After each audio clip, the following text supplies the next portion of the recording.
Today was a good one. It was hot, probably our longest practice of fall camp.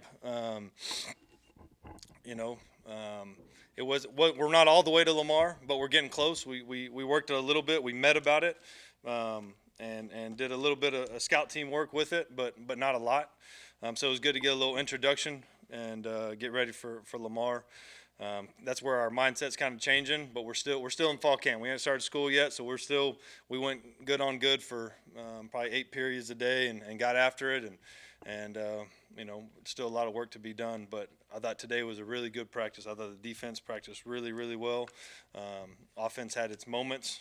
We got to be more consistent there. So overall, really good day, and excited to kind of get this thing going. Questions? With this being like the third or fourth week of fall camp, just what are you wanting to see from this team as we get closer and closer to Lamar? I think just the execution and the crispness, just continuing to build that and kind of figure out we're still kind of we're getting closer to who the pieces of the puzzle, who's going to be where, but we still got a little bit of work to go there, and still that fine line. We're not there. We got to be able to continue to practice and practice really hard and stay up and all those kind of deals, and we're getting a lot better at that. So. I like where we're at, but I'm glad we're not playing tomorrow. With this week, it feels like the temperatures are getting a little bit hotter and hotter. How do you, as a coach, preparing your team, especially to make sure you don't get into like a really dangerous situation? Yeah. I think you got to be able to push them, but at the same time, there's that fine line of you got to be able to eat, sleep, and hydrate, and they got to do their part. And as coaches, we got to do our part of making sure we take care of them, and we're doing a good job of that. But we got to continue to get better. It feels like every week someone's throwing more, preseason hype on this team. Obviously you got Saul Brett McMurphy, one Yeah. to be as the 12th team, but with everyone kind of throwing more and more on this team, like especially with the expectations rising, it feels like everyone wants to see this team go 12-0, and Yeah. obviously that's what y'all want to do. For sure. How do y'all handle all these when everyone keeps throwing a little Yeah. bit more and more? Yeah, I mean, I think there's the same thing. There's that fine line. It's a good thing, but you can't read too much into it. And good thing is we have practice today, and you get to go out there and prove it every day at practice. You got to go out there and compete and get after it. And whether, you're in training camp, you're week 8, you got to go out there and get your mind right. Physically you're going to go out there and do it, but getting your mind right to go out there and be disciplined and take each rep like it's a game rep. And that's where we're at. We're continuing to get better at that. We're not all the way there, but I think the mental strain that it's going to take this year you're talking about going to win all those games is being able to take week 1 and week 8 has got to be the same mental mindset. Week 2 and week 5 got to have the same mental mindset. So we're continuing to get there, and as coaches we got to continue to grow our guys and get better in that area. But good thing is we do have a veteran ball club that's played a lot of games, and so I like where we're at. But the hype and all that, you got to go out and prove it every day. GJ, how did you come across Ryan O'Keefe, and what made you want to bring him on Yeah. the staff? Yeah, O'Keefe. So when I was the co-OC quarterback coach at UCF in Orlando, he was our guy. He did everything. He was our deep ball guy. He was our gadget guy, our reverse guy, speed sweep guy, and just it didn't matter what we told him to do. He came with the right mental makeup and mindset and the discipline, and he was a tough guy that loved football. And to me, the way his career ended, it crushed me. Like I wasn't obviously I wasn't his coach. He was at Boston College, and I'm sitting there, and I see it going on Twitter, and it literally crushed me. It made me sick to my stomach, and I think I just being a former player and someone that really helped me get to where I'm at. Without Ryan O'Keefe, I'm not standing here right now because we don't beat Florida in that bowl game. We don't go beat Tulane and Memphis that year and beat Boise State week 1. Like that was a huge year for myself and my career, and I wouldn't have got here without Ryan O'Keefe. So I think it's when that kind of stuff happened, he was going to be probably a second, third round draft pick if he doesn't get hurt. And the type of person he was, I just thought it was a no-brainer. Get him back here.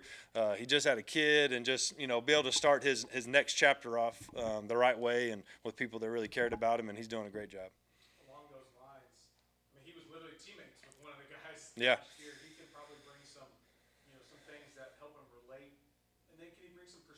too that he's played. For sure, he's got a unique story, and that's something, maybe before the fall camp ends, probably need to get him up here in front of the team and have him talk, because he does have a very unique story and a unique background, and man, he's been great for the receiver room. Him and Coach Morris and Coach Keppel and Coach Evans, man, they've kind of really created a great bond, and that receiver room is probably it's tight as it's ever been, and O'Keefe's a part of that.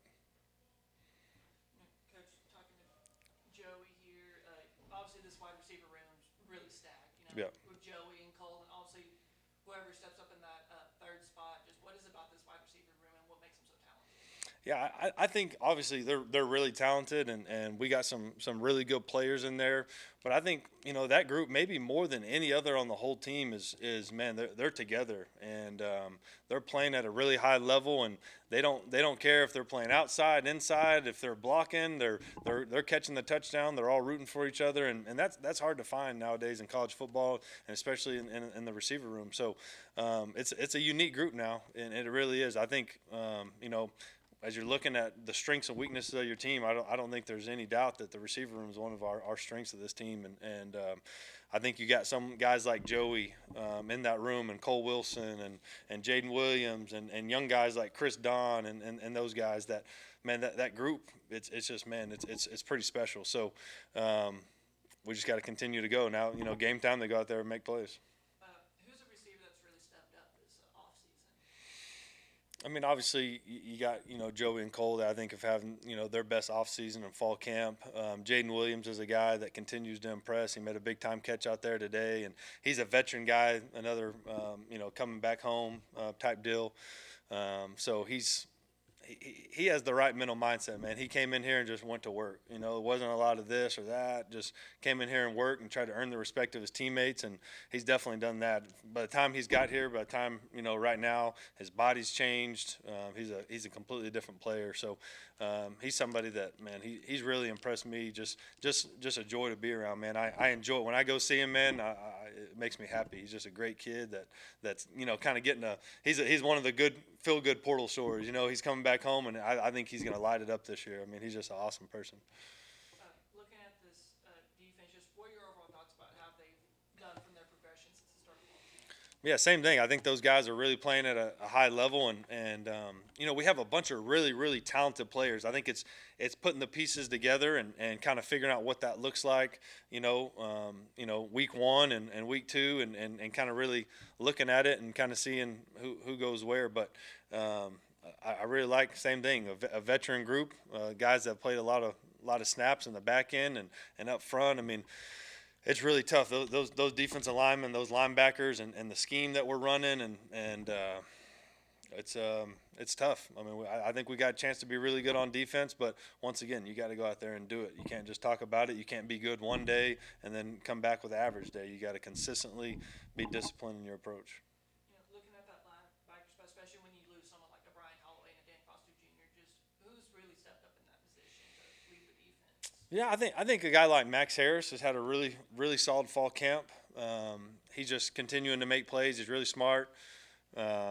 James Nils, another guy that's played a lot of snaps that I really like. Kenny Haynes, Manny Nunnery, those four right now, and T-Pain, DJ Moore. They're all battling and having a really good fall camp. So we'll kind of see exactly what that looks like. But if you had to ask, one guy, probably Max is somebody that's really kind of stepped up.